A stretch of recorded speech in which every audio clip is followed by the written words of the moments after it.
can see all the little pieces flying off.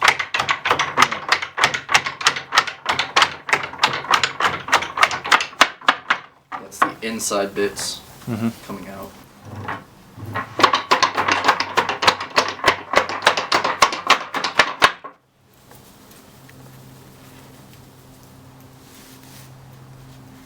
Basically, overall, I would say interpretation is education in a museum setting. I think that's kind of the best definition of it. Or if people ask what I do for a living, I generally will get asked what languages I speak when I say I'm a historical interpreter.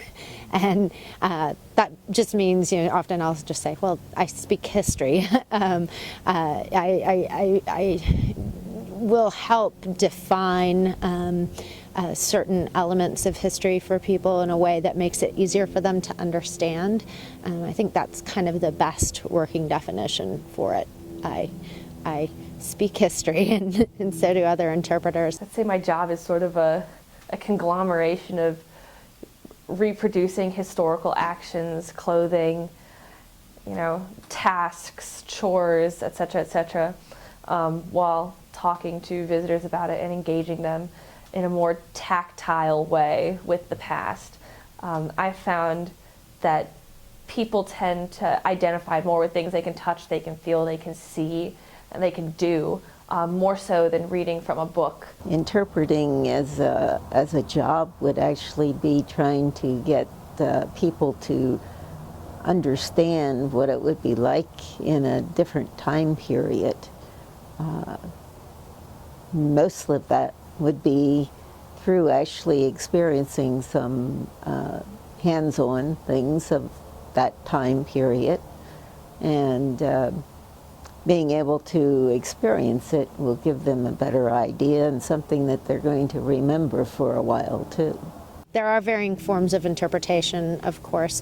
Here at the museum we do living history interpretation, and that we're dressed like people from the past, and we do activities like they did from the past.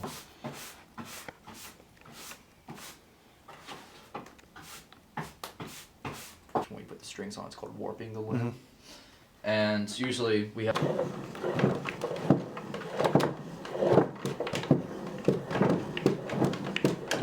You're not lecturing somebody. Everything that you interpret is relevant to both things that the person can understand without a history degree, human experiences, what we would call universal experiences.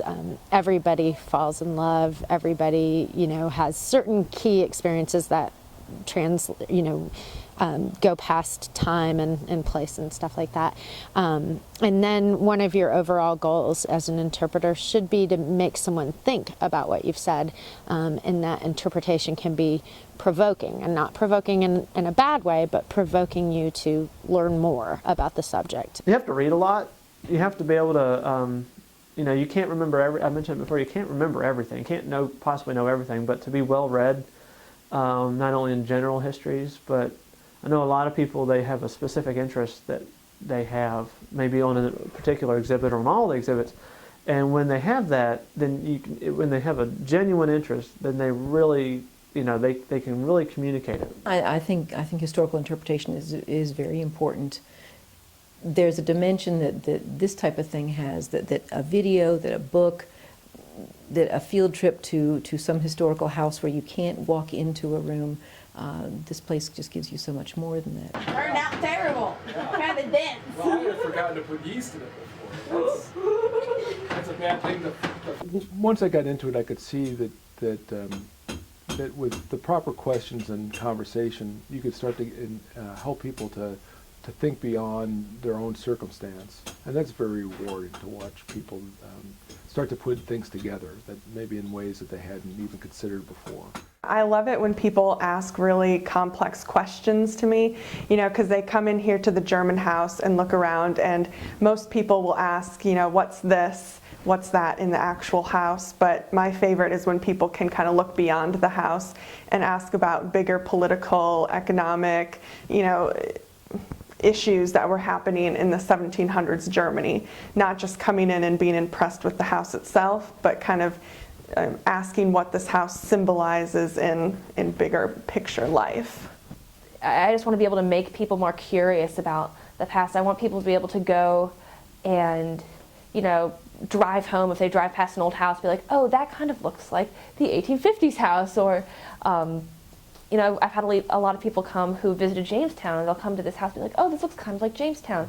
And when you make those connections like that, or when visitors make those connections like that, it shows that they're taking away something from these experiences. And that, I think, is what the point of this is. It doesn't matter what necessarily they take away, as long as it's positive and they're learning and it's making them more curious about our past.